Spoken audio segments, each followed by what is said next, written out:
A brother says, are gay marriages illegal in Islam? If yes, then any reasons specified in Qur'an or Hadith?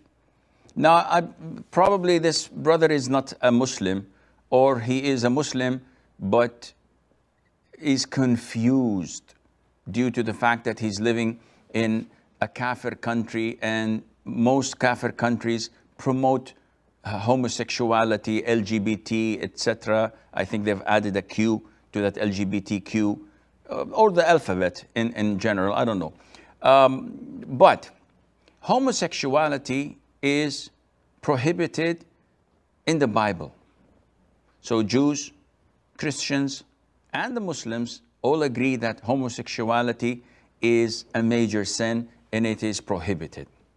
So when you ask about gay marriage, usually this refers to same-sex marriage. So a man marrying a man, or a woman marrying a woman. And this is an abnormality. This is something that is not natural. All humans acknowledge that marriage, even in dictionaries, even with atheists and those who do not believe in the existence of religion or anything else, they define marriage as a relationship between a man and a woman.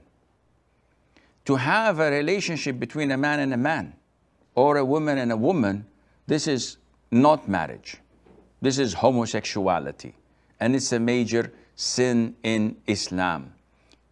Why is that? Because we have rules, we have laws, we have regulations given to us by the one who created us. So Allah Azza wa Jal told us that this is prohibited.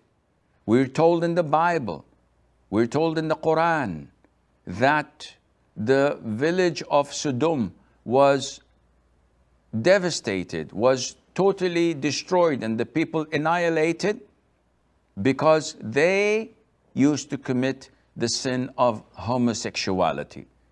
This is what Allah tells us in the Qur'an.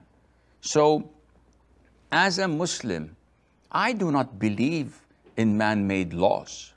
So today, they legitimize homosexuality. 50 years ago, it was a sin. It was a crime that a person would be thrown in jail because of that. So in 50 years, things change. How would I ensure that in 50 years' time, they would not legalize incest? A man marrying his sister or daughter or mother. I don't know, maybe they're applying it at the moment. How would I know that they would not legalize and give legitimacy to rape or to having illicit relationship with minors, children?